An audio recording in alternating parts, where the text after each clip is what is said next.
2018년 6월 3일 주일 오전입니다.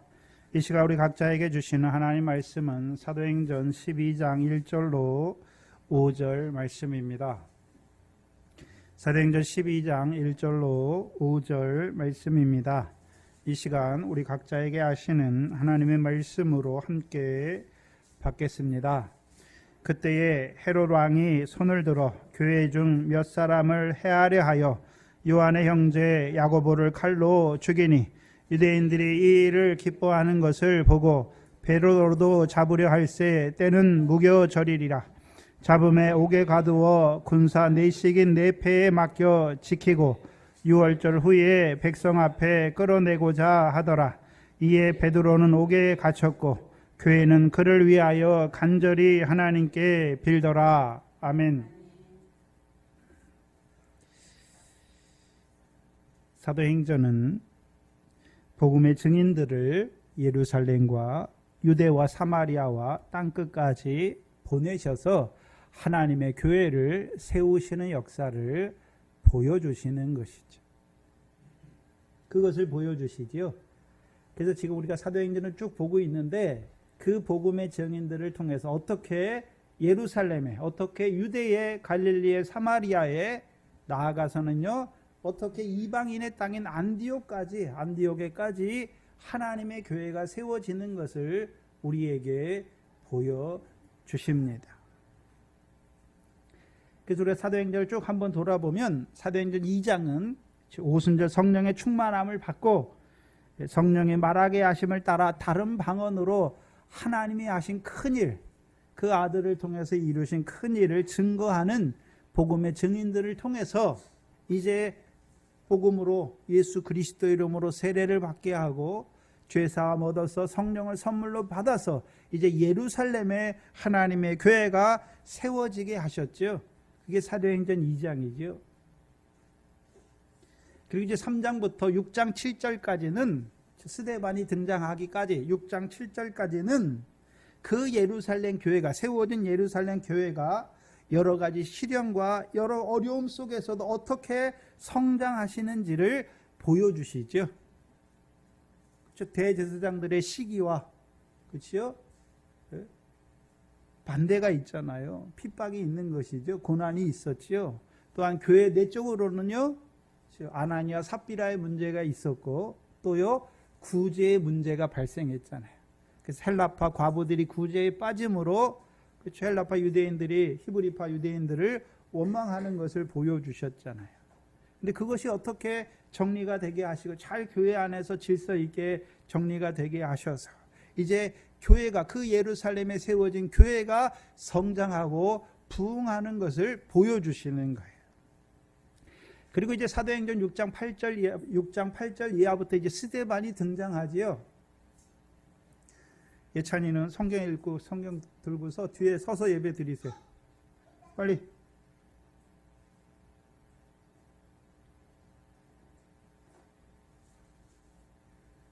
사도행전 6장 8절부터 7장까지는 이제 스데반이 나오잖아요. 스데반의 증거가 한마디로 무엇입니까? 율법을 따라 드리는 성전의 제사와 모세를 통하여 주신 규례는 이제 어떻게 됐다고요? 폐하해졌다. 예수 그리스도께서 완전케 하셨다. 이제는 너희가 율법 아래서 성전에서 제사 드리는 것이 아니라 예수 그리스도께서 육체로 세우신 그 성전에 나와서 제사를 드려야 하는 것이. 이제 율법을 완전케 하신 주께서 주신 율법 아래서 살아가는 자가 되어야 되는 것을 보여주신 것이죠. 근데 문제는 그걸 증거함으로 오히려 거룩한 곳과 모세가 전하여준 규례를 거스렸다 하여서 죽게 되는 것을 보여주시죠. 그게 6장과 7장이에요. 그리고 8장에서 이제 스데반의 그 일로 인해서 예루살렘 교회에 핍박이 일어나게 하셔서 예루살렘 교회가 흩어지게 하시는 것이죠. 그래서 핍박으로 말미암아 흩어진 자들을 통해서 복음이 증거되게 하셔서 먼저는 구약의 육적 이스라엘에게 주신 그 가나안 땅인 유대와 갈릴리와 사마리아에 하나님의 교회가 세워지게 하시는 거예요. 그래서 예루살렘 교회는 예루살렘만 위한 교회가 아니라 예루살렘이 성장하고 부흥하게 하셔서 그 예루살렘을 핍박을 통해 흩어지게 하셔서 이제 흩어진 자들을 통해서 온 유대와 갈릴리아와 사마리아의 교회가 세워지게 하신 것이죠. 저희 잠이 깼으면 들어와 앉으세요. 그리고 이제 9장에서는요, 핍박자와 회방자와 포행자였던 사울의 회심으로 말미암아 이제 세워졌던 유대와 갈릴리아 사마리아에 세워졌던 교회가 평안히 서가게 하시는 것이죠. 그게 사도행전 9장 31절이죠. 사도행전 9장 31절을 보시면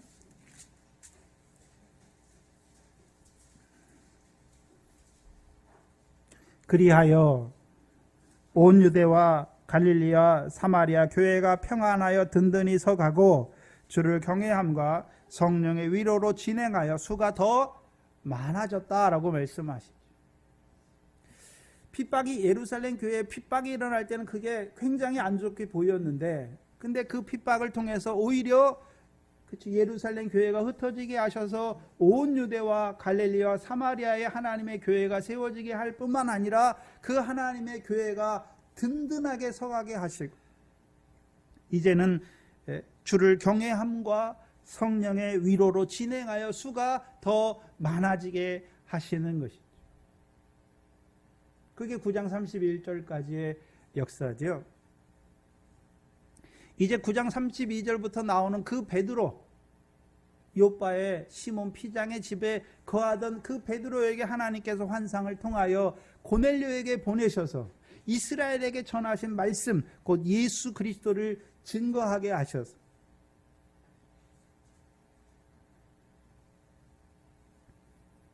이제 하나님께서 이방인에게도 생명에 있는 회개를 주셨음을 인하여 유대인들이 하나님께 영광을 돌리게 하신 것이죠.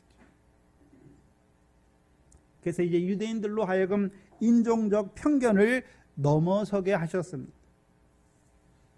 이제는 육적 이스라엘뿐만 아니라 이방인이라도 누구든지 복음을 믿고 예수 그리스도로 세례를 받고 성령을 선물로 받는 자들은 하나님의 교회 곧 하나님의 백성임을 알게 하셨습니다. 그게 사도행전 11장 18절까지의 역사죠. 그리고 사도행전 11장 19절 이하에 한 부리에 흩어진 사람들 스데반의 환난을 인하여 흩어진 한 부리의 사람들을 통하여 이제 복음이 안디옥에까지 증거되게 하셨고 이제 이방인의 땅 안디옥에도 하나님의 교회가 세워지게 하셨고 이제 바나바와 사울을 통해 교회에 1년간 모여 큰 무리를 가르쳐서 그들이 이제 비로소 그리스도인이라 일컬음을 받는 자가 되게 하셨습니다. 그래서 지난 시간 그 사울과 바나바를 통해서 그 이미 교회가 된 자들 안디옥에 있는 그 교회가 된 자들에게 큰 무리를 가르쳤잖아요. 1년 동안. 그 가르침이 무엇인지를 히브리서 6장을 통해서 우리에게 보여주셨죠. 도의 그리스도의 말씀의 초보를 닫게 하셨죠. 유대인들은 부활에 대한 신앙이나 죽은 행실을 회개하는 것, 하나님에 대한 믿음이 무엇인지 안단 말이죠. 그러나 헬라인 교회는 그런 게 없어요. 도의 초보가 아예 없는 교회예요.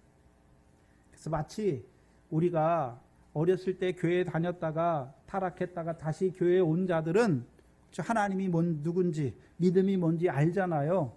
그러나 장성해가지고 처음 교회에 나온 사람은 예수 그리스도가 믿어졌어요. 근데 하나님 아버지가 누군지 죽은 행실을 회개하는 것이 뭔지 죽은 자의 부활이 뭔지 영원한 심판이 무엇인지 아무것도 알지 못하지요.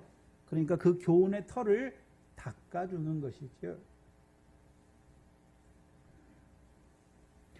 그래서 그리스도의 도의 초보가 닦아져야 비로소 그리스도인으로 살아가게 되는 거예요.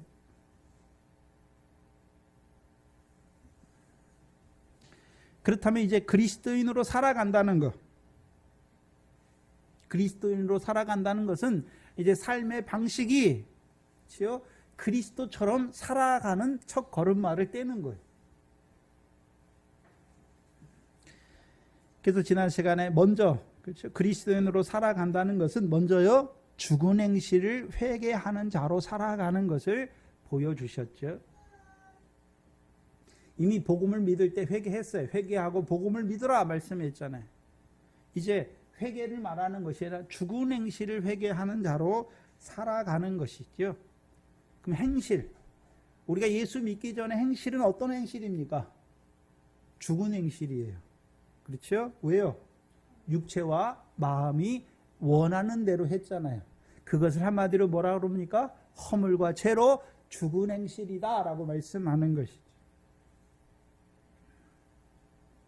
그래서 우리가 예수 믿기 전에는 영이 살지 못했으니까 육신과 마음이 원하는 대로만 살았어요. 그러니까 그 결국이 무엇입니까?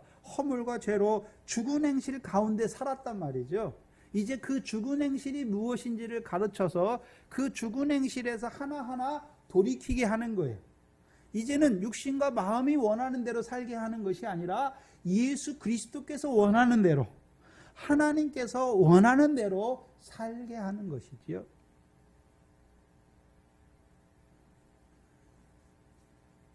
한마디로 그럼 우리가 예수를 믿기 전에 우리의 삶은 한마디로 무엇입니까?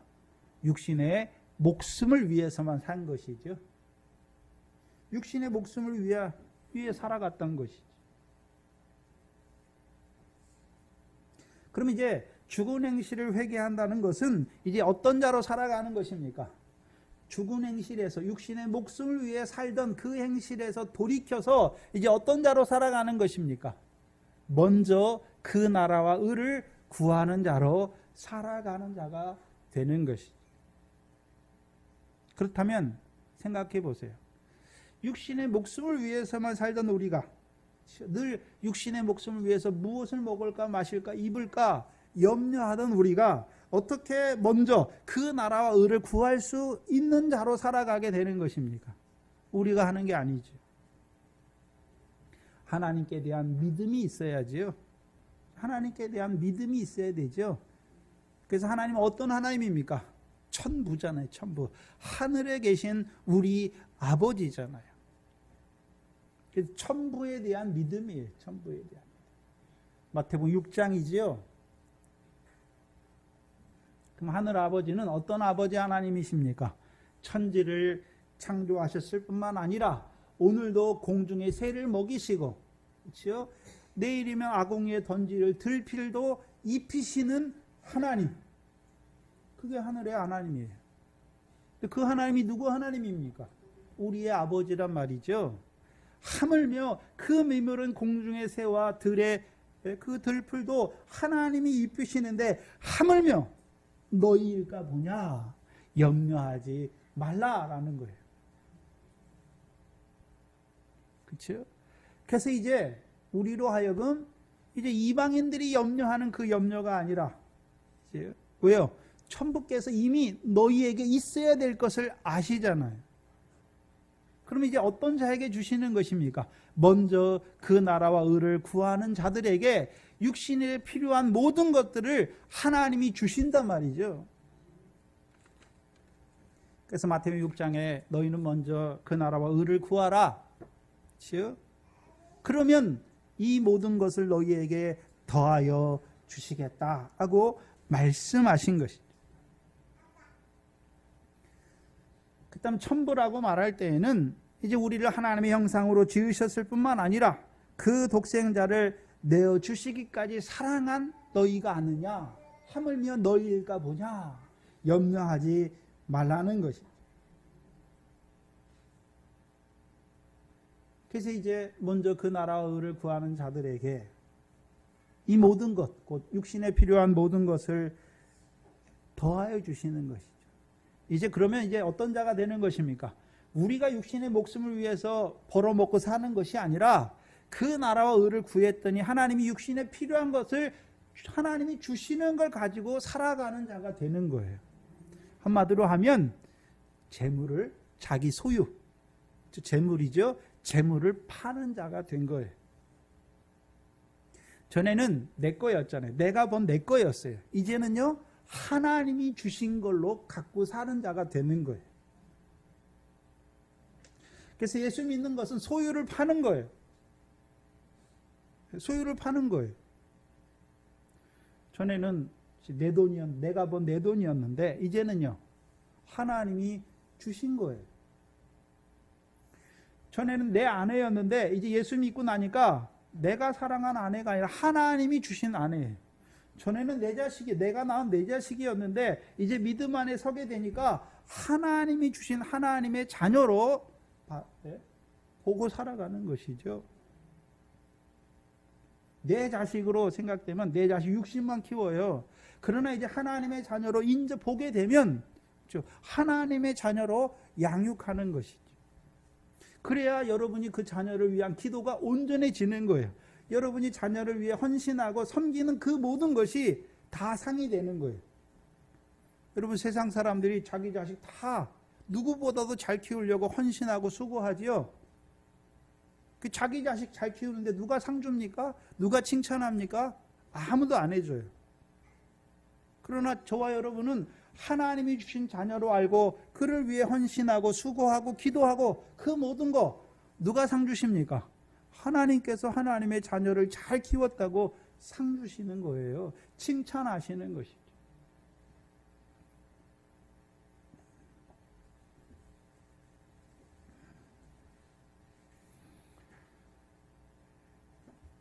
이 천부를 믿는 자들은, 하늘에 계신 아버지가 나의 아버지라는 것이 믿어진 자들은 단순히 그냥 하늘에 있는 아버지를 그냥 육신적으로 하나님 아버지 말로 이렇게 부르는 것을 말하는 것이 아니라 하나님에 대한 믿음이에요. 천부에 계신 하나님 아버지가 나의 하나님 아버지라는 것이 믿어지는 것이죠. 믿어지는 게 마태복음 6장이에요. 이제 믿어지는 자들은 하나님이 주시는 것으로 살아요. 주시는 것으로. 그러니까 이제 먼저 그 나라와 의를 구하는 자에게 하나님이 이 모든 것을 더하여 주신다라고 말씀했으니까 그 더하여 주신 은혜 가운데 사는 자가 되는 거예요. 그게 그리스도인으로 사는 거예요. 근데 문제는 우리가 그리스도인이라고 말은 하면서 내가 벌어서 내가 먹고 살고 내 자녀들의 먹고 살 것까지 내가 다 준비해야 되고, 그럼 믿음이 없는 자예요. 하나님의 자녀는 누가 지키십니까? 저와 여러분은 이제 늙으면 가면 우리가 육신의 자녀들 지켜줄 수 없어요. 육신으로 있을 때만 부모예요. 누구 자녀입니까? 하나님의 자녀예요. 나는 가지만 누가 함께 하십니까? 저의 천부가 되는 하나님의 아버지가 함께 하셔서 그가 그 나라와 의만 구한다면 하나님께서 그가 육신으로 사는 동안 그 모든 것을 하나님이 책임져 주시는 거예요. 우리가 이제 우리 자신을 위해서 뭘 구하지는 않지만 자녀들을 위해서는 육신의 자녀들이 어떻게 이 세상에서 조금이라도 더 평안하고 육신적으로 안정된 직장을 가지고 살아갈까 하는 그 염려도 버리셔야 돼요.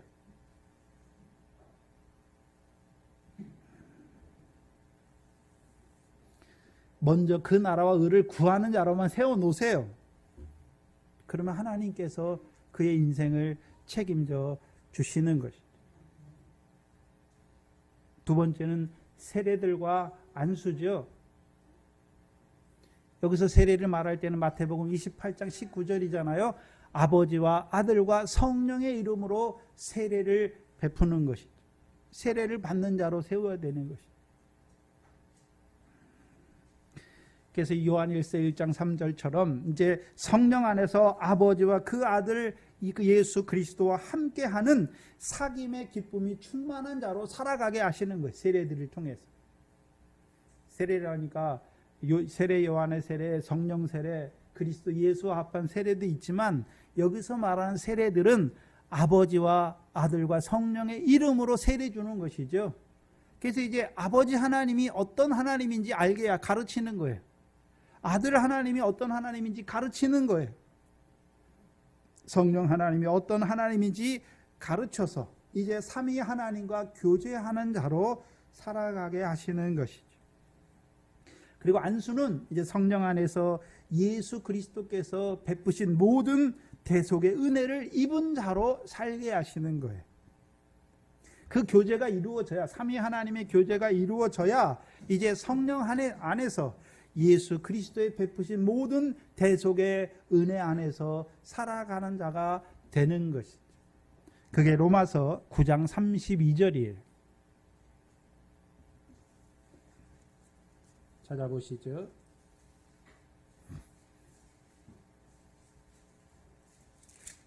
로마서 8장 32절입니다.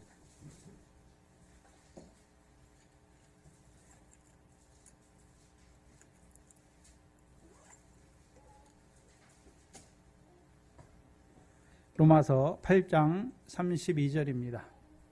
큰 소리로 함께 읽겠습니다.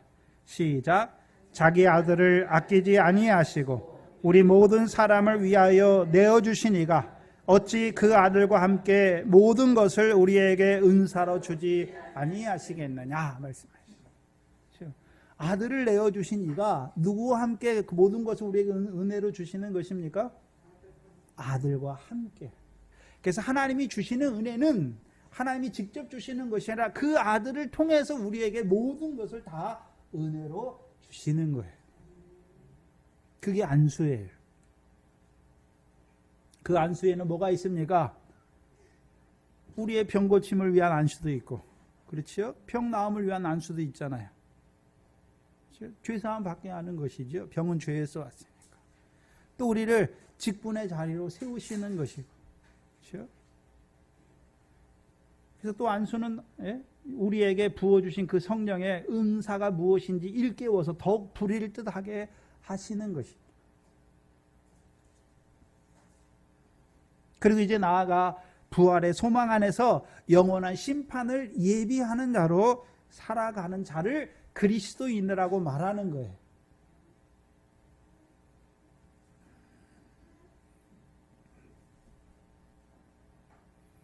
한마디로 이제 그리스도인의 삶이 시작된 것이죠.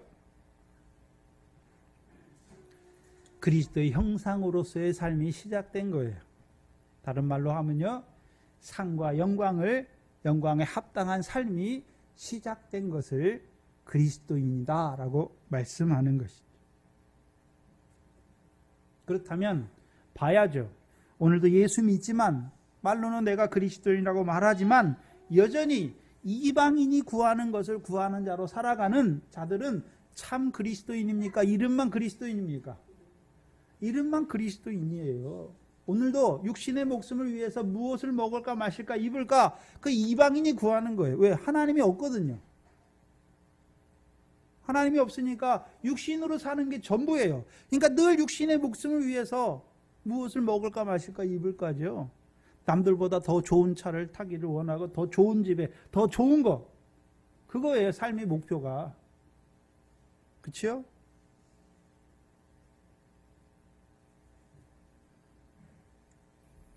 근데 아무리 좋은 것을 먹고 아무리 좋은 차를 타고 아무리 좋은 집에 살아도 죽으면 다 끝이에요. 죽으면 다 흙으로 돌아가요. 인생의 목적은 그게 아니에요. 하나님이 우리를 하나님의 형상대로 지었잖아요. 하나님을 기뻐하는 자로 사는 거예요. 하나님의 이름을 거룩히, 하나님의 이름에 거룩히 영광 돌리는 자로 사는 것이죠. 그래서 하나님을 기뻐하는 것이 우리의 힘이에요. 성도의 힘이 무엇입니까? 하나님을 기뻐하는 게 우리의 힘이에요. 돈이 많은 게 우리의 힘이 아니라, 육신이 건강한 게 우리의 힘이 아니라, 돈은 없을지라도, 육신은 좀 괴로울지라도 하나님을 기뻐하는 게 우리의 힘이다 말이죠. 여러분은 무엇이 힘입니까? 집이나 좀 있고 살만하고 직장도 안정되고 연금도 나오고 뭐도 하고 자식들이 뭘 잘 돼서 그게 여러분의 힘입니까? 그건 이방인들의 삶의 방식이에요. 그리스도인의 삶의 방식은 그게 아니에요.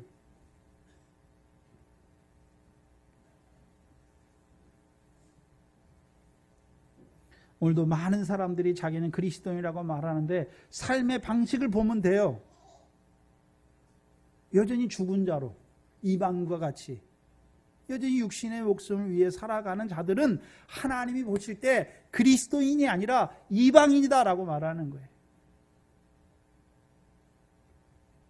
한마디로요, 고린도서 3장 16절 이하에 터가 닦여지지 않았어요. 예수 그리스도의 터가 닦여지지 않았어요. 그럼 터가 닦여지지 않았는데 예수는 믿으니까 어디 위에 집을 짓고 있습니까? 모래 위에 집을 짓는 자들이 되는 것이죠. 다 무너지게 돼 있어요.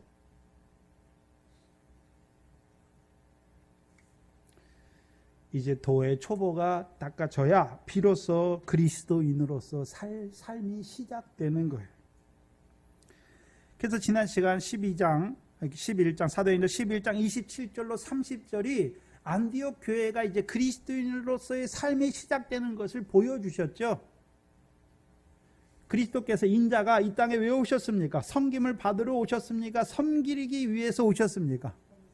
그럼 이제 안디옥 교회도 섬김을 받는 교회입니까? 이제 섬기는 교회가 되는 것입니까? 섬기는 자가 되는 거예요.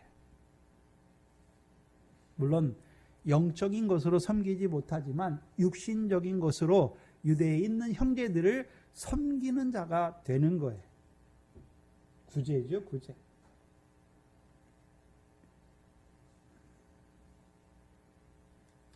로마서 8장이죠. 로마서 8장입니다. 로마서가 아니라 고린도 후서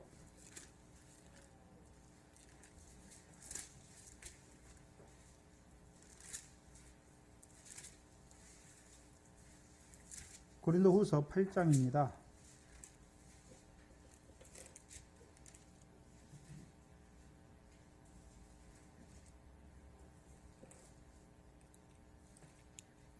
(1절로) (5절을) 보시면 이제 이 안디옥 교회가 구제를 하는데 여기서는 이제 마게도냐 교회들이 구제하는 것을 보여주시죠. 8장 1절에 형제들아 하나님께서 마게도냐 교회들에게 주신 은혜를, 먼저 뭐가 있어야 구제를 하게 되는 것입니까? 은혜가 있어야죠. 은혜가. 그렇죠? 그럼 이 은혜는 무엇입니까? 이제 마게도냐 교회가 먼저 그 나라와 의를 구했더니 하나님이 이 모든 것을 더하여 주신 것이죠. 구제는 우리의 것으로 하는 게 아니에요. 내 거 가지고 구제하는 것은 세상 사람들도 하는 거예요. 그건 온전한 구제가 아니에요. 하나님이 주신 것 가지고 구제하는 거예요. 내 것으로 구제하면, 자, 우리가 우리의 것을 가지고 구제하면 내가 이렇게 냈다. 내가 저 사람을 도와줬잖아요. 구제해줬잖아요. 그럼 뭘 바랍니까? 저 사람이 내가 자기를 도와준 것을 알고 나한테 감사하기를 원하잖아요. 근데 저 사람이 입을 싹 닫고 감사도 안 해요. 그럼 어떻게 합니까? 속에 괜히 저 사람 도와줬네. 그럼 구제 결국 왜 했습니까? 사람의 칭찬과 영광을 얻기 위해서 하는 거예요. 다 외식이에요. 자기 걸로 하면 결국 외식이 되게 돼 있어요. 근데 하나님이 주신 걸 가지고 하면 내 거 가지고 합니까? 하나님 거 가지고 한 겁니까? 하나님 거 가지고 했으니까 나는 심부름꾼이잖아요. 그러니까 생색 낼 필요가 없는 거예요. 어디 나타낼 필요도 없는 것이죠. 왜요? 내 걸로 했으면, 그렇죠?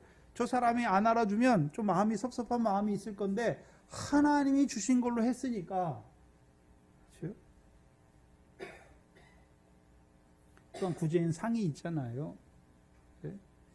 하나님의 것으로, 그렇죠? 구제하게 하시고 오히려 그 구제 심부름만 한 나에게 하나님이 상을 주시는 것이죠.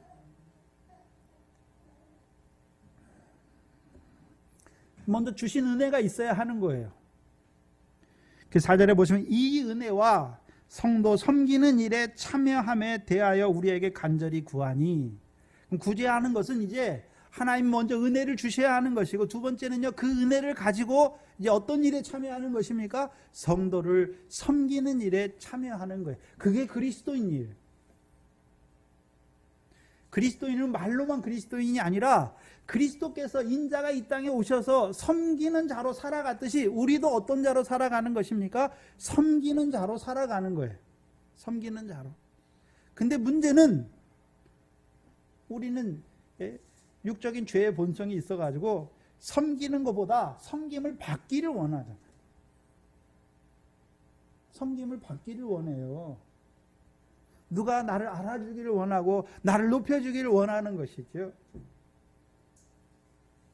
그래서 예수님께서 자기를 높인 자는 다 낮아지고 자기를 낮추는 자는 높아질 것을 말씀하시는 거예요.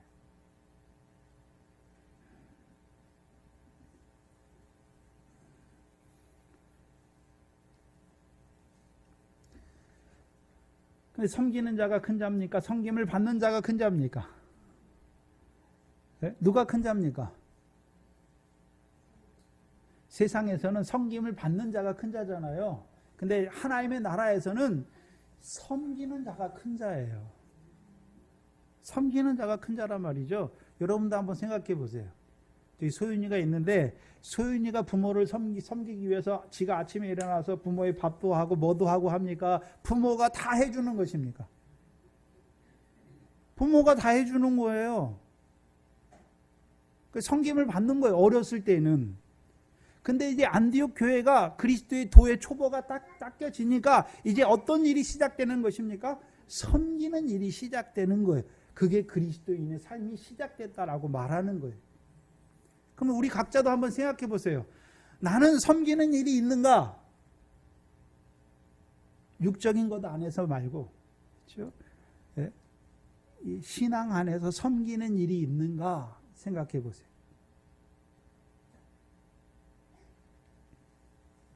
아직도 섬김만 받고 있습니까? 그럼 어린아이예요. 아직도 도의 초보가 안 닦여졌어요. 섬기고 있습니까? 섬기고 있는 증거가 가장 잘 나타나는 게 뭐냐? 기도하는 거예요. 전에는 나만 위해서 기도했어요. 근데요, 이제 형제를 위해서, 하나님이 주신 자녀를 위해서 기도할 때 비로소 그리스도인의 삶이 시작되는 거예요.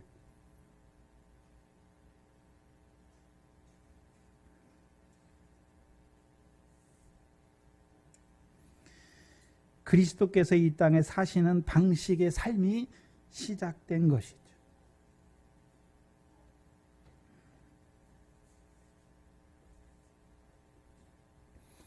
섬기는 교회가 된 것을, 그 안디옥 교회가 이제 물론 영적인 것이 아니라 육적인 것으로 섬기는 교회가 된 것을 보여주시는 거예요.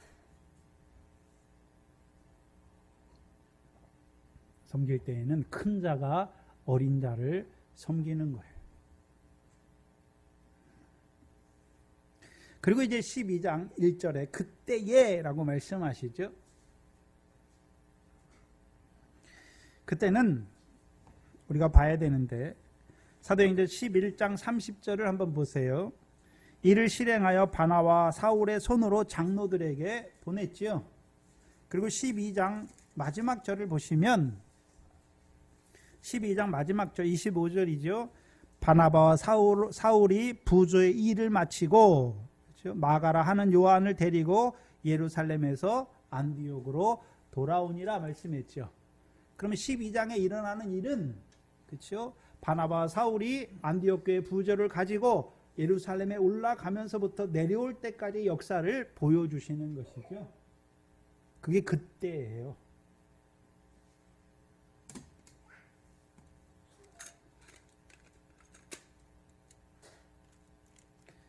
그때에 예루살렘 교회에 이제 헤롯 왕의 권세가 역사하는 것을 보여주시는 거예요. 헤롯 왕의 권세가 역사하는 것을 보여주세요. 그래서 여기서 성경에 나오는 헤롯은 4명의 헤롯, 특별히 4명의 헤롯이 나와요. 성경에는. 제일 처음에 예수님이 태어날 때 헤롯 대왕, 그렇죠? 이 사람이 헤롯 대왕이에요. 그렇죠? 그래서 이 사람은 예수님 죽고 나서 얼마 뒤에 죽잖아요. 그 다음에 이제 나오는 중요한 사람이 누구냐면 헤롯 안디바.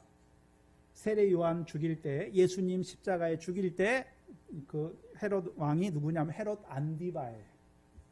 그리고 오늘 본문에 나오는 왕이 헤롯 아그리빠예요. 그래서 헤롯 대왕의 아들이 헤롯 안디바고, 오늘 본문에 나오는 헤롯 아그리빠는 안디바의 아들이 아니라 안디바가 숙부의 삼촌이에요. 삼촌. 헤롯 아그리빠의 아버지는 어려서 헤롯 아그리빠가 어렸을 때 죽어요. 그래서 그 모친이 헤롯 아그리빠를 로마에 보내요. 그래서 로마 황실에서 그 황족들 사이에서 양육받으면서 자라요. 그 황족들하고 친하게 지내요. 그래서 그 황족 중에 하나인 가이우스가 이제 황제가 될 때 친했잖아요. 친구처럼 자라는 거예요. 그러니까 친하니까 이 헤롯 아그리빠를 수리아 남쪽의 왕으로 봉해요. 그리고 이제 그때가 AD 37년이에요. 37년. 그리고 2년 후인 AD 39년에 헤롯 안디바가 해임돼요. 로마의 황제에 밑보여가지고 해임이 돼요. 해임되니까 그때에 이제 그때 황제가 헤롯 아그리빠에게 그 수리아 남쪽의 왕국뿐만 아니라 헤롯 안디바가 다스리는 곳도 다 주는 거예요. 영지를.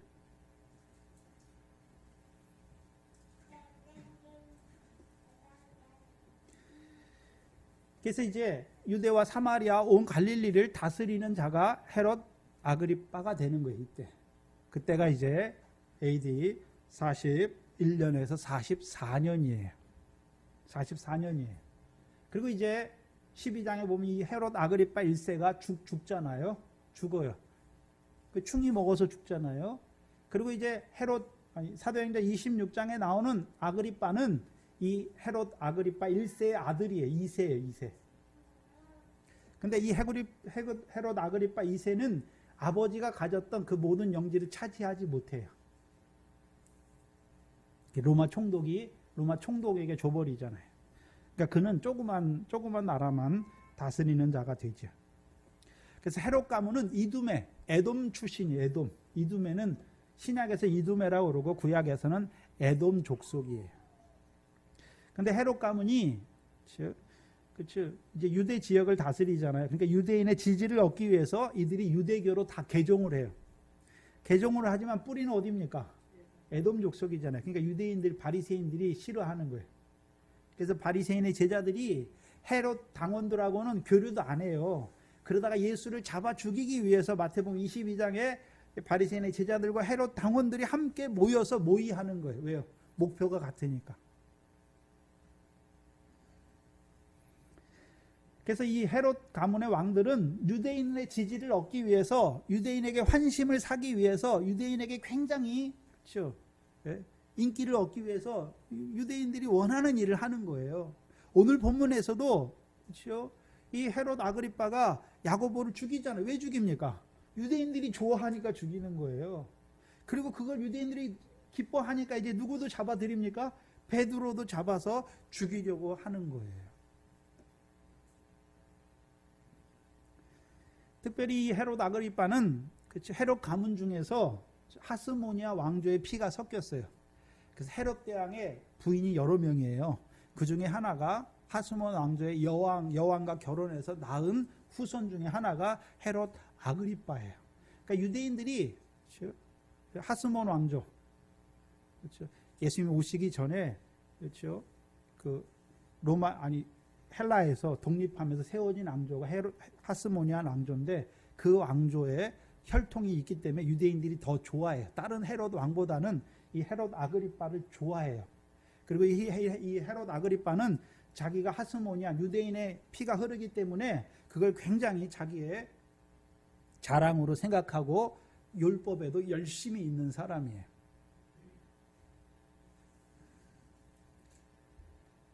그래서 바나바와 사울이 그렇죠, 부조의 일로 예루살렘에 올라갈 그때에 이제 헤롯 왕이 손을 들어서 교회 몇 사람을 해하려 하는 역사를 보여주시는 거예요. 그럼 생각해 보세요. 자, 안디옥 교회는 이제 도의 초보가 딱 깨져서 그리스도인으로 삶이 시작되잖아요. 그게 이제 부조의 일로 예루살렘의 유대인 형제들이 흉년이 임했잖아요. 그러니까 보내잖아요. 그러면 예루살렘 교회는 올라갔더니 헤롯의 역사로 말미암아 이제 순교자들이 세워지는 거예요. 야고보가 칼에 죽잖아요. 그렇죠? 그럼 예루살렘 교회는 이제 안디옥 교회는 도의 초보가 딱 껴진 교회, 섬김이 시작됐고, 예루살렘 교회는 이제 순교의 역사가 일어나는 장성한 교회, 그렇죠? 장성한 교회에 어떤 일이 이루어지는지를 지금 보여주시는 거예요. 도의 초보를 닦은 안디옥 교회는 어떤 일을 하는지, 도에서 장성한 단단한 식물을 먹는 예루살렘 교회는 하나님이 그 예루살렘 교회 헤롯을 통해서 무슨 일이 일어나게 하시는지를 지금 보여주시는 거예요. 우리에게. 생각해야 되는 것은 분명히 예루살렘 교회는 하나님의 교회인데 헤롯이 손을 들어서 교회 중에 몇 명을 해할 수 있습니까? 자기 마음대로 해할 수 있나요? 우리가 사도행전 8장 1절에서도 스데반을 인하여 핍박이 일어났지요. 그러면 유대인들이 핍박을, 사울을 통한 유대인들이 핍박이 일어난 것입니까? 하나님이 핍박을 일어나게 하신 것입니까? 악한 자들을 통해서 하나님 핍박을 일어나게 하시는 것이죠. 그럼 그 핍박을 통해서 하나님이 이루고자 하시는 일은 무엇이었습니까? 예루살렘만 아니라 유대와 사마리아와, 그렇죠, 갈릴리와 사마리아에도 하나님의 교회가 세워지고, 이제 이방인 안디옥 땅에도 하나님의 교회가 세워지게 하시기 위해서 핍박을 통해서 예루살렘 교회를 흩으신 것이죠. 그러면 이제 사도행전 12장에 예루살렘 교회에 헤로드를 통해서 교회 중 몇을 해하는 역사가 일어나잖아요. 헤롯이 마음대로 하는 것입니까? 하나님이 그 악한 헤롯을 통해서 예루살렘 교회에 이루어 가시는 역사입니까? 예루살렘 교회에 이루어가는 역사예요. 특별히 누구들에게요? 사도들에게. 야고보와 베드로는 사도잖아요. 사도들에게 이루시는 역사를 보여주시는 거예요. 그러면 사도행전에 사도들의 역사를 쭉 보면, 먼저는 오순절 성령의 충만함을 받아서 성령의 말하게 하심을 따라서 복음을 증거했지요. 그리고 4장 1절, 사도행전 4장입니다. 쭉 따라가서 보시면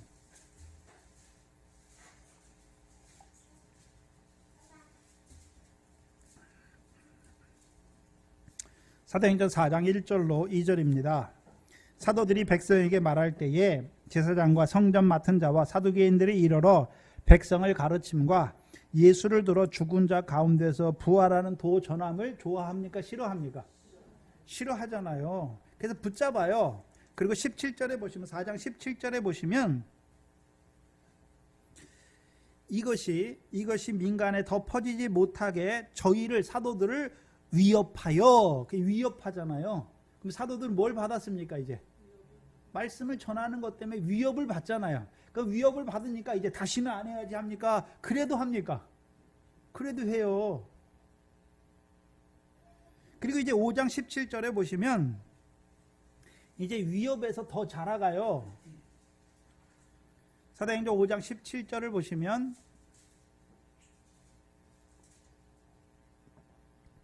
대제사장과 그와 함께 있는 사람, 즉 사두개인의 당파가 다 마음에 뭐가 가득해서요? 시기가 가득하여 사도들을 붙잡잖아요. 그럼 이제 시기가 가득한 자들이 하는 일이 뭡니까? 5장 40절, 41절이에요.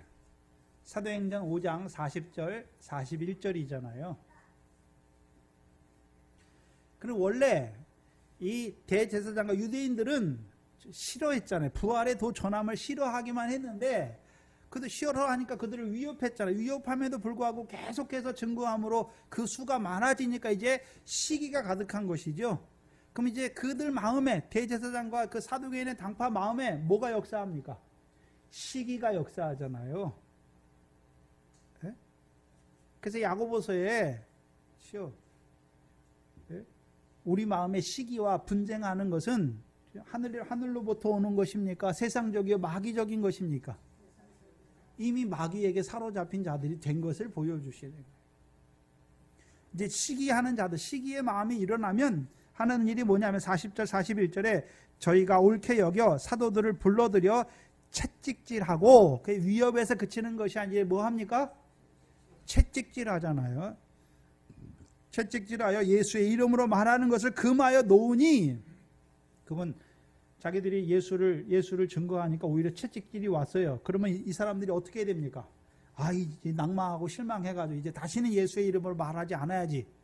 그런 자들이 아니에요. 41절에 보면 사도들이 그 이름을 위하여 능력받는 일에 합당한 자로 여기심을 뭐 하면서요? 기뻐하면서 말하죠. 떠나요. 그리고 이제 8장 1절 2절을 보시면, 8장 1절만 보시면, 사도행전 8장 1절에 스데반이 죽고 나서의 이를 보여주시는데, 사울이 그의 죽임 당함을 마땅히 여기더라. 그날에 예루살렘에 있는 교회에 큰 핍박이 나서, 사도들도 다 흩어집니까? 사도 외에는 다 유대와 사마리아 모든 땅으로 흩어지는 것을 보여주십니다. 사도들은 예루살렘에 남아 있어요. 그런데 예루살렘에 남아 있으면 예루살렘에 뭐가 역사합니까? 큰 핍박이 일어나잖아요. 근데 큰 핍박이 일어나니까 모든 성도들은 다 흩어지는데 사도들은 예루살렘을 지키고 있단 말이죠. 왜 지키고 있습니까? 그러면 그 지키고 있으면 그들에게 큰 핍박이 있는 줄 압니까? 모르고 있습니까? 알아요. 아는데도 왜 지킵니까? 8번째 복이잖아요. 마태복음 5장의 8번째 복이죠. 의를 인하여 핍박을 받는 자는 복이 있나니 천국이 저희 것임이라.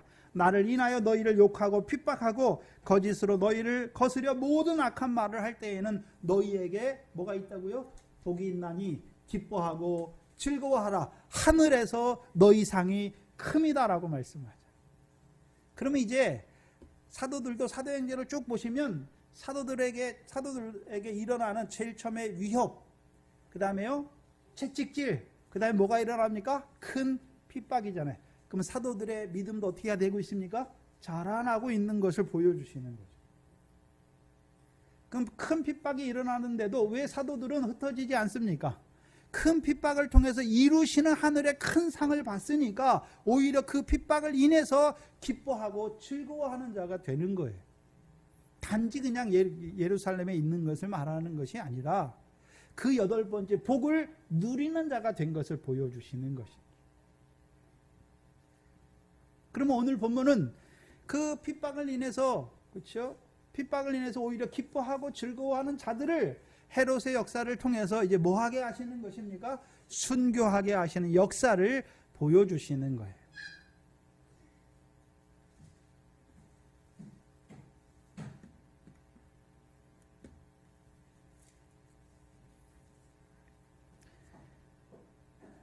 그러면 사도행전을 통해서 이제 사도들의 신앙이 자라나게 하셨잖아요. 이제는 그 큰 핍박까지도 기뻐하고 즐거워하는 자로 세우신 그들, 이제 그들 중에 몇을 헤롯을 통해서 어떻게 하십니까? 순교케 하시는 역사를 보여주시는 거예요. 그게 12장의 역사예요.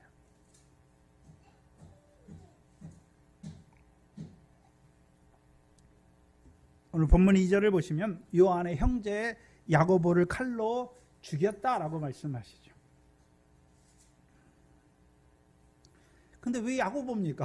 하필. 왜 야고보인가요? 왜 하필 야고보입니까?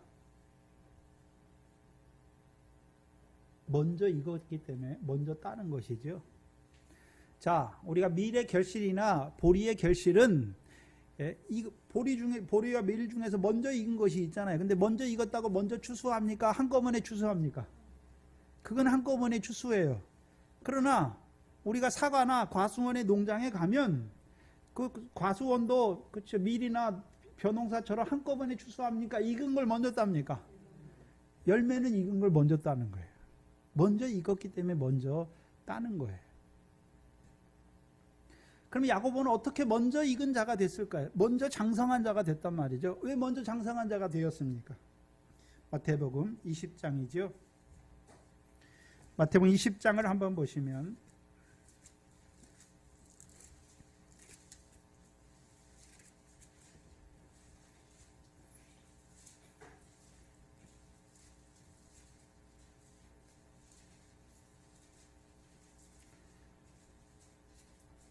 여기 세베대의 아들 야고보가 바라보는 것이 무엇인지를 보여주세요.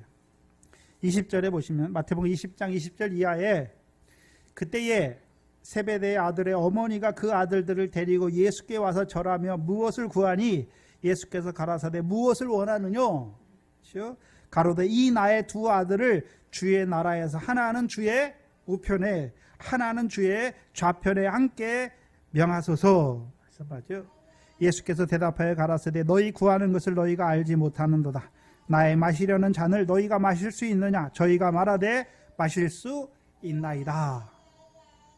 그러면 아들들은 하기 싫은데 어머니가 억지로 끌고 가서 주의 나라의 우편과 좌편을 구하는 것입니까? 아니에요. 아들들도 알고 있지요. 마가복음 10장을 한번 보시면 여기서는 이제 어머니가 데리고 가지 않아요. 마가복음 10장 35절 이하에 보시면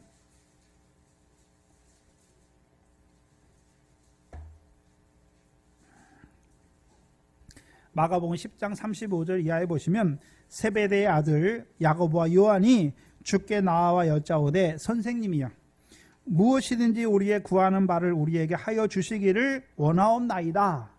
그럼 예수님께 나와서 이제 뭘 구하잖아요. 근데 구하는데 이르시되 너희에게 무엇을 하여 주시기를 원하느냐. 그러니까 예수님께 구하는데 세상의 높은 자리를 구하는 게 아니에요. 세상에서 뭘 잘 되길 구하는 게 아니에요. 세상의 부나 장수를 구하는 게 아니잖아요. 솔로몬처럼. 뭘 구합니까? 이 두 아들은 37절에 여짜오되 주의 뭐 중에요? 영광 중에 우리를 하나는 주의 우편에 하나는 좌편에 앉게 하여 주옵소서. 그러면 세베대의 두 아들이 예수님을 쫓아다니면서 뭘 봤습니까? 주의 영광을 봤단 말이죠. 주의 영광을 봤으니까 이제 이 땅에서의 영광을 바랍니까? 주의 영광 중에 하나는 주의 우편과 하나는 주의 좌편의 자리를 구하고 있습니까? 뭘 구하나요? 네? 이 땅에서의 뭘 구하는 것이 아니라 주의 영광 중에 하나는 주의 좌편과 우편을 구하는 자잖아요.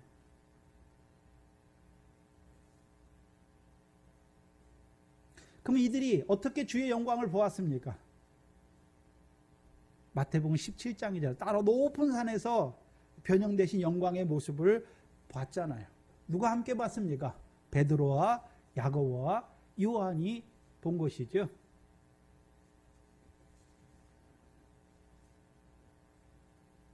누가복음 9장을 한번 보시면 마태복음보다 누가복음이 더 확실하게 나와 있는데 누가복음 9장 31절 28절 이하에 보시면 이 말씀을 하신 후에 8일쯤 되어 예수께서 베드로와 요한과 야고보를 데리시고 기도하시러 산에 올라가사 기도하실 때 용모가 변화되고 그 옷이 휘어져 광채가 나더라. 문득 두 사람이 예수와 함께 말하니 이는 모세와 엘리야라. 영광 중에 나타나서. 그렇죠? 그럼 누가 영광 중에 나타났습니까? 모세와 엘리야가 영광 중에 나타났죠. 그러면 그들은 이미 어디에 들어간 자들입니까? 주의 영광에 들어갔잖아요. 그렇죠? 그래서 히브리서 11장에 그렇죠? 히브리서 11장에 모세를 말할 때는 믿음으로 저가 애굽의 모든 낙을 누리는 보화와 재물을 누리는 것보다 그리스도와 함께 고난받기를 원했다라고 말씀했잖아요. 그럼 그리스도와 함께 고난받았다는 것은 로마서 8장 18절에 17절이죠. 우리가 그와 함께 그리스도와 함께 고난 영광을 얻기 위하여 그와 함께 뭐도 받아야 됩니까? 고난도 받아야. 그럼 모세와 엘리야는 이 땅에서 뭘 받았습니까? 그리스도와 함께 고난을 받았잖아요. 그러니까 그 고난으로 말미암아 어디에 들어갔습니까? 영광에 들어갔어요. 그러니까 영광 중에 나타나는 것이죠. 영광 중에 나타나서 장차 예수께서 예루살렘에서 별세하실 것을 말씀하실세 베드로와 함께 있는 자들이 고나여 졸다가 아주 깨어 무슨 영광을 봅니까? 예수의 영광과 함께 선 두 사람을 보더니 누가 봤습니까? 베드로와 야고보와 요한이 봤단 말이죠. 봤으니까 이제 그러면 이들도 뭘 구하는 자가 됐습니까? 20장에 마태복음 20장 17장에서 주의 영광을 받고, 그럼 주만 영광입니까? 주의 영광 안에서 우리를 영광으로 영광에 이르게 하실 것을 봤습니까? 영광으로 영광에 이를 것을 본 거예요. 그러니까 이제 예수님께 나와서 뭘 구합니까? 영광 중에 하나는 주의 보좌 좌편과 우편 앉게 하여 주시기를 구한단 말이죠.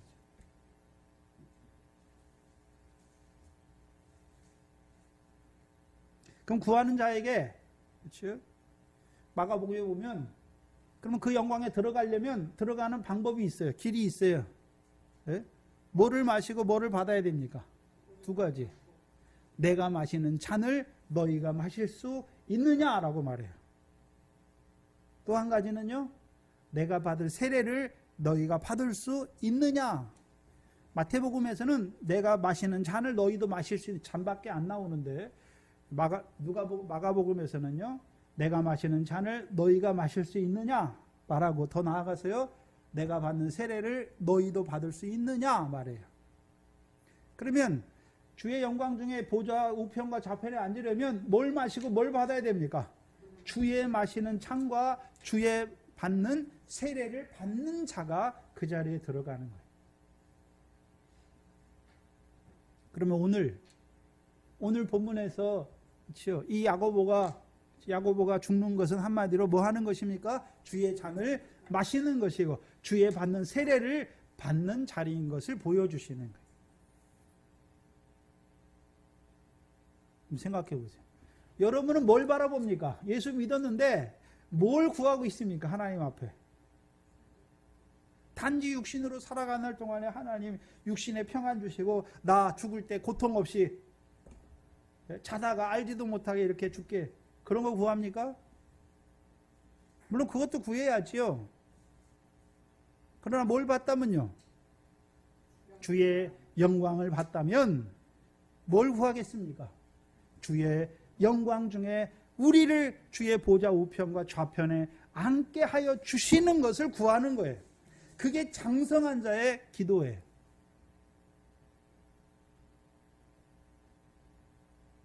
여러분은 뭘 구하십니까? 뭘 구하시나요?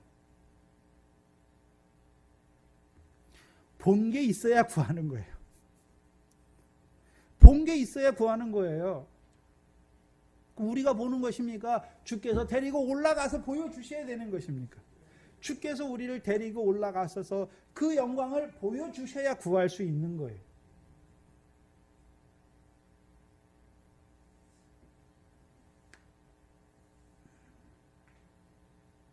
그럼 예수님이 마시는 잔이 어디 나옵니까?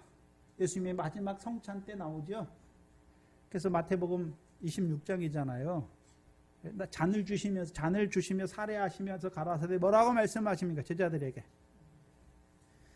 이 잔은 많은 사람을 위하여 흘리는 바 나의 피 곧 언약의 피다라고 말씀하시죠. 그럼 주님의 잔은 한마디로 무슨 잔입니까? 많은 사람으로 하여금 죄 사함을 먹게 하시려고 십자가에 죽으시는 것이죠. 그것이 이미 하나님의 언약 안에 이미 예정되어 있는 거예요. 그래서 그 언약을 이루시기 위해 오신 거예요. 희생제물로, 속건제물로, 화목제물로 오신 것이죠.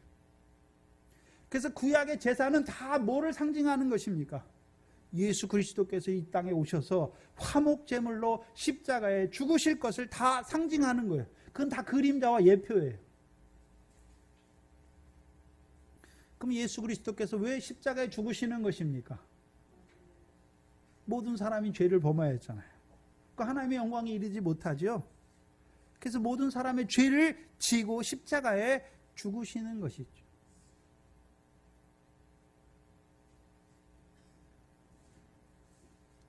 누가복음 2장 20절은 한번 보시죠. 누가복음 22장 20절입니다. 여기서는 잔이 조금 달라요. 마태의 믿음과 누가의 믿음이 조금 달라요.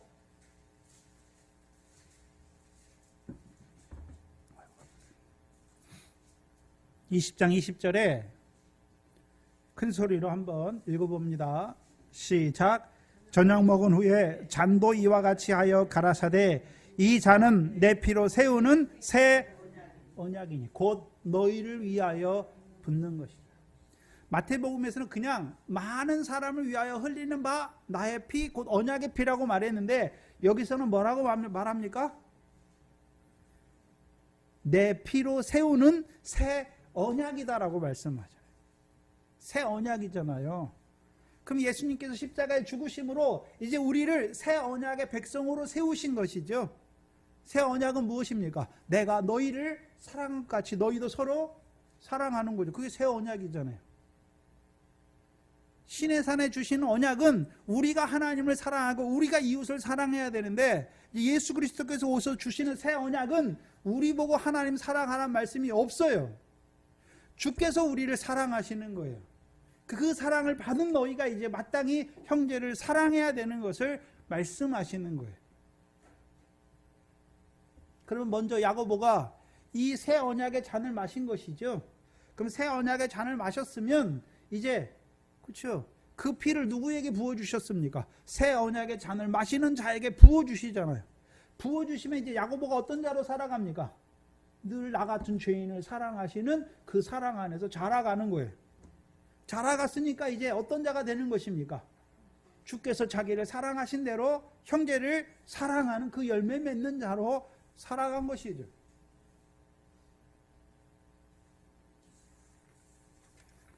그럼 그 누가복음 22장에 그렇죠. 새 언약의 잔을 마시는 자는 그러면 그 잔을 마시기만 합니까? 그 자신을 마셨으니까 이제 자기도 형제를 사랑하는 것입니까? 자기도 형제를 사랑하는 것이잖아요. 근데 성경에서 말하는 사랑은 어떤 사랑입니까? 죄를 사해 주시는 사랑. 죄인을 용서하는 사랑이잖아요. 그럼 죄인을 용서하는 사랑이지요? 그럼 죄인을 용서하는 사랑이 어떤 사랑입니까? 이 형제가 나를 통해서 죄사함을 받게 하면 되잖아요. 죄사함을 받게 하면 되죠. 근데 내가 이 형제를 위해서 피 흘렸습니까? 예수 그리스도께서 죽으셨습니까? 그러면 그 형제에게 내가 널 위해 죽었다라는 게 아니에요. 내가 널 사랑한다는 게 아니에요. 예수 그리스도께서 너를 사랑하셔서 너의 죄를 위하여 십자가에 죽으신 것을 증거해 주는 거예요. 그래서 예수 그리스도로 세례를 받고 이제 그가 죄사함을 얻는 자가 되게 하는 거예요. 그게 사랑이에요. 여러분이 자녀를 부모를 사랑합니까? 안 믿는 부모를 사랑하는 것은 육신만 사랑하는 게 아니에요. 물론 육신도 사랑해야죠. 그리스도의 십자가로 말미암은 죄사함을 얻게 하는 게 가장 큰 사랑입니다.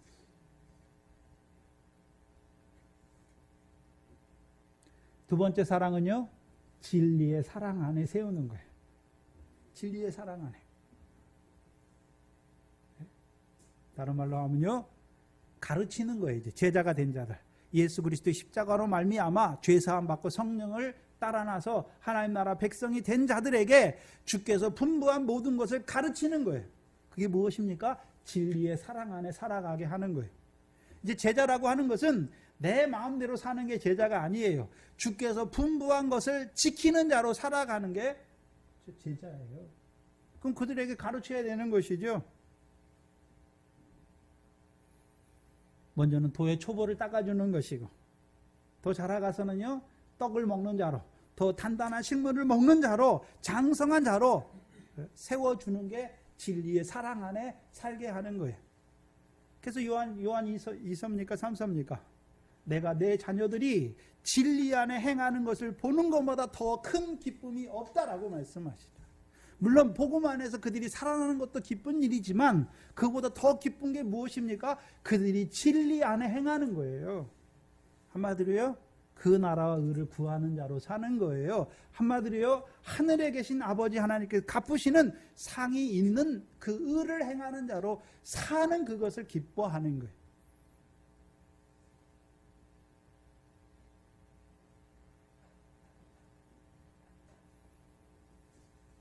그렇게 살았어요. 그게 사도행전이에요. 지금까지 쭉 나오잖아요. 사도들이 뭐 했습니까? 예수 그리스도를 증거했잖아요. 그래서 예수 그리스도는 세례를 베풀고 죄사함을 얻는 자로 세울 뿐만 아니라 그들이 이제 제자가 된 자들을 집에서 떡을 떼며 그들을 가르치는 것이죠. 왜요? 진리의 사랑 안에 살아가게 하려. 그렇다면 이제 사도들이, 자라난 자들이 주께서 마시는 잔을 자기들도 마시는다는 나는 의미는 어떤 의미입니까? 어떤 의미인가요? 빌립보서 2장 17절입니다. 빌립보서 2장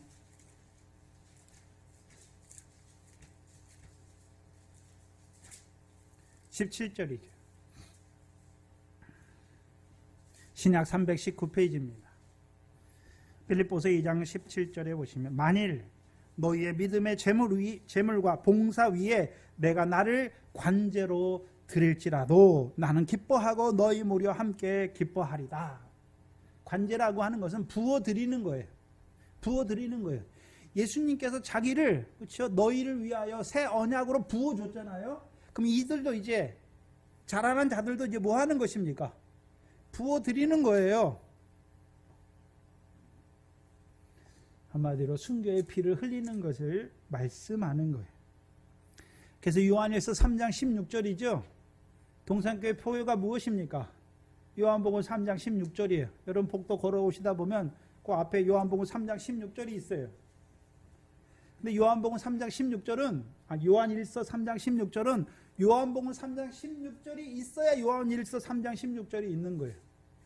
그렇죠? 이제 독생자를 통하여 그 사랑을 입은 자, 그 사랑 안에서 자라났어요. 자라나면 이제 형제를 사랑하는 자리보다 더 자라가면 이제 단단한 식물을 먹는 자는 어떤 자가 되는 것입니까?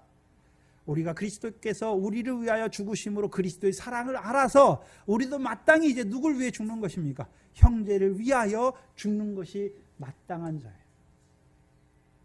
그게 사도들의 자리예요.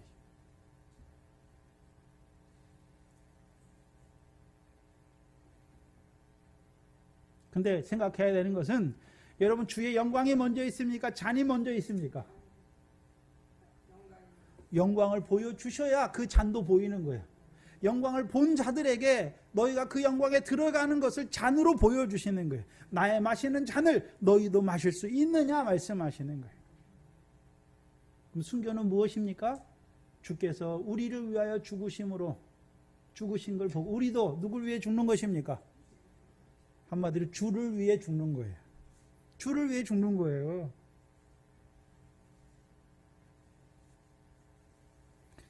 영광을 보여주시니까, 그렇죠? 영광을 구하는 자에게 그 잔을 보여주시는 거예요. 보여주시기만 하십니까? 이제 사도행전 쭉 걸쳐서 잘하게 하셔서 이제 그 잔을 마시는 자로 세우시는 것입니까? 순교는 한마디로 무엇입니까? 주의 잔을 우리도 마시는 자가 되는 거예요. 또 하나는 마가복음 10장에 나의 받을 세례를 너희가 받을 수 있느냐라고 말씀하셨죠. 세례예요, 세례. 세례를 받는 거예요. 그러면 주님의 죽으심을 왜 세례라고 표현합니까? 주께서 죽으시는 것을 왜 세례라고 표현하십니까? 세례는 씻는 거예요. 씻는 거예요. 그럼 주께서는 죽으심으로 뭘 씻었습니까? 많은 사람의 죄를 씻으신 거죠. 많은 사람의 죄를 씻어주시는 거예요. 먼저는 세상 죄를 씻었잖아. 예수의 십자가하고. 그리스도의 십자가는 우리의 율법의 저주를 씻으신 것이고, 그리스도 예수의 십자가는요, 우리의 육체와 함께 정과 욕심을 십자가에서 죽이시는 것이죠. 그렇다면 순교자들의 세례, 우리의 세례도 막 성도들을 씻어주는 것입니까? 그건 아니에요. 우리의 세례는 계시록 7장 14절이죠.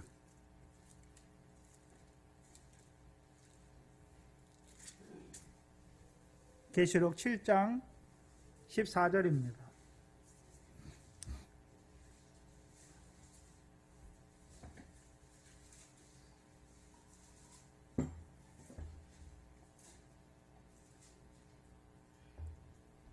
(14절에) 내가 가로되 내 주여, 지금 13절에 흰옷 입은 자들을 봤어요. 그러니까 흰옷 입은 자들이 누군지 묻는 거예요. 내가 가로되 내 주여 당신이 알리이다 하니 그가 나더러 이르되 이는 큰 환난에서 나오는 자들인데 어린 양의 피에 그 옷을 씻어 뭐 하겠습니까?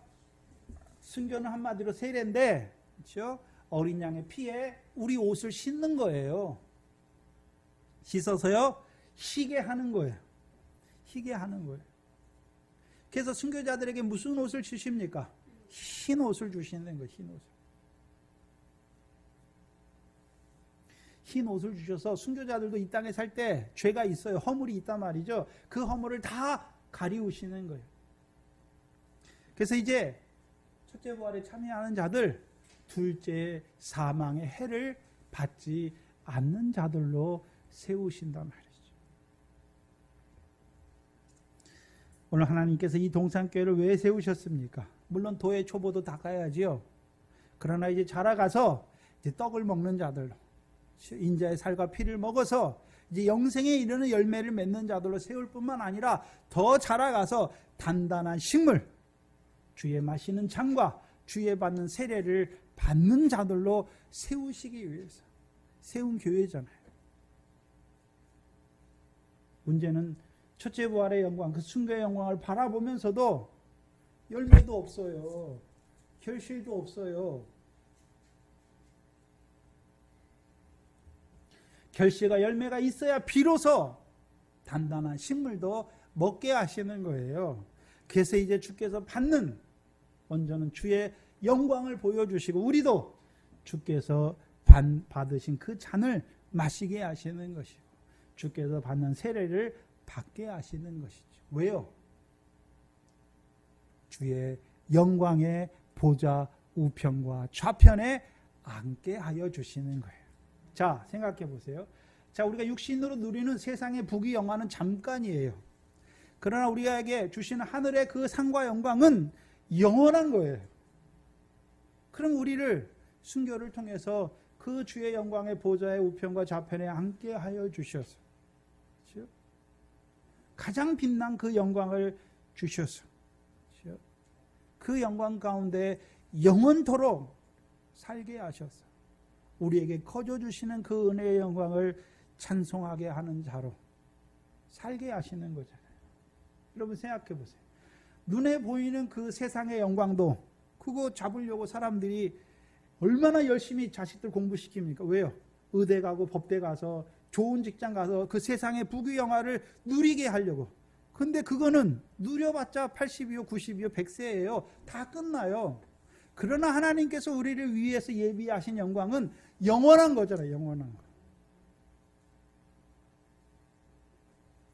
그러면 그 영원한 것을 주시기 위해서 우리도 사도들처럼 그 과정으로 자라게 하시고 나서 이제 그 영광에 들어가게 하시는 거예요.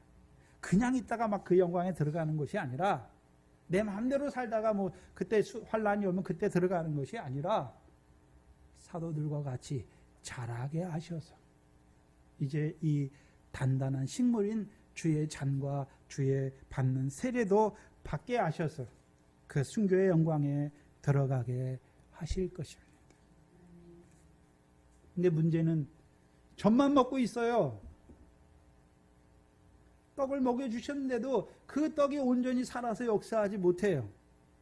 그러니 단단한 식물을 주면 먹겠습니까? 먹지 못하는 자들이 많단 말이죠. 우리 자신을 보면서 나는 뭘 구하고 있나? 나는 오늘 주님 앞에 나와서 뭘 구하고 있나? 주께서는 나에게 뭘 보여주셨나? 자라가서 주의 영광을 바라보면서 그 영광에 들어가기를 구하는 자가 되시기를 주의 이름으로 축원합니다. 기도하겠습니다. 하나님 아버지 감사합니다.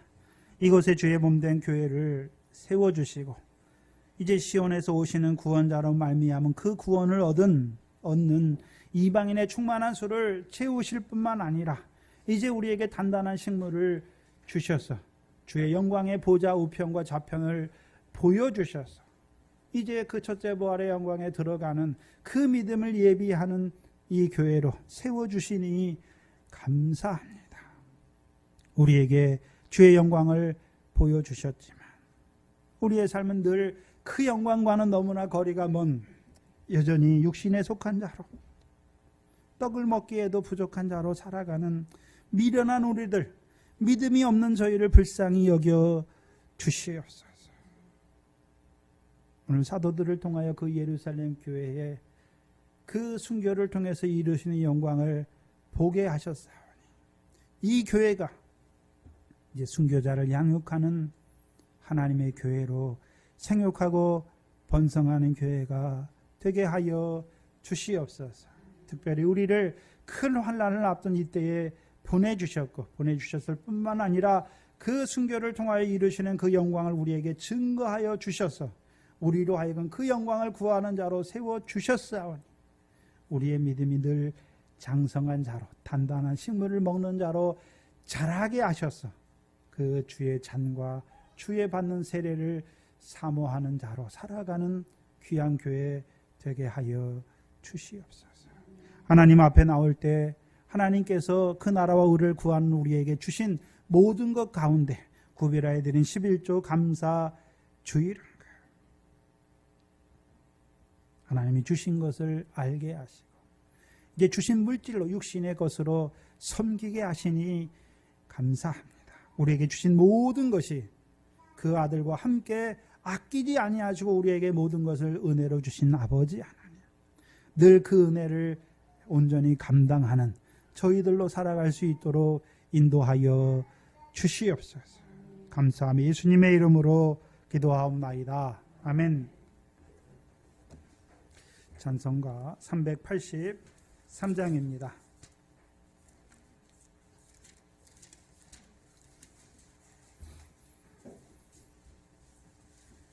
1절만 드립니다.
광고드립니다. 동산교회는 먼저도 성경이고 그렇죠? 늘 성경에 성경을 읽으시기 바랍니다. 동산교회에 속한 권속들은 늘 1년에 1독 이상씩 권사님들이 2독 이상씩 반드시 성경 읽으시고 또 말씀 묵상하셔야 돼요. 그렇죠? 지도하는 사람이 있어야 되잖아요. 깨닫게 해주는 사람이 있어야 되는 것이죠. 하나님께서 교회에 주의 종을 왜 세우셨습니까? 깨닫게 하시려고 세운 거예요. 그렇죠? 깨닫는 것하고 깨닫지 못하는 것하고 알지 못하는 것하고 아는 것하고 뭐가 다릅니까? 알지 못하면 뭐가 뭔지도 몰라요. 아니까 이제 구하게 되는 것이죠. 특별히 말씀을 통해서 나의 삶의 자리는 어디인지, 도의 초보는 닦였는지, 떡을 먹는지, 자라나서 장성한 이 단단한 식물까지 먹는지 살펴보시고, 우리가 이제 자라났으면 아직도 어린아이로 젖만 먹는 자들로 살아가는 자들이 있잖아요. 아직도 도의 초보도 못 닦은 자들이 있잖아요. 누가 가야 됩니까? 하나님 우리를 보내시기를 원하시는 것이죠. 6월 마지막 주일에는 재정 보고 있습니다. 우리 재정 맡으신 권사님들 기도로 준비하시고 은혜 가운데 잘 준비하시기 바랍니다. 우리 김명미 지사님 자녀 우리 박두희 형제 10월 달에 결혼합니다. 위에서 기도해 주시고 이 기회를 통해서 하나님이 저들에게도 은혜를 주시기를, 믿음의 은혜를 주셔서 믿음 안에서 귀한 가정 이룰 수 있도록 기도해 주시기 바랍니다. 우리 사랑하는 우리 강정자 권사님 건강한 모습으로 나오게 된 거 감사합니다. 또 우리 권진호 안지의 가정 대안에 이제 대열매를 주셨는데 잘 자랄 수 있도록 또 그들이 믿음의 부모가 먼저 돼야지요. 그래서 자녀를 하나님의 자녀로 잘 양육할 수 있도록 위해서 기도해 주시기 바랍니다. 하나님의 복을 받겠습니다. 지금은 우리 주 예수 그리스도의 무한한 은혜와 아버지 하나님의 크신 사랑하심과 성령 하나님의 감화 감동하심이 오늘도 주의 몸된 교회로 세우시고 이제 단단한 식물을 먹는 교회로 세움받기를 원하는 자들의 머리 위에 이제로부터 영원토록 함께 있을지어다. 아멘.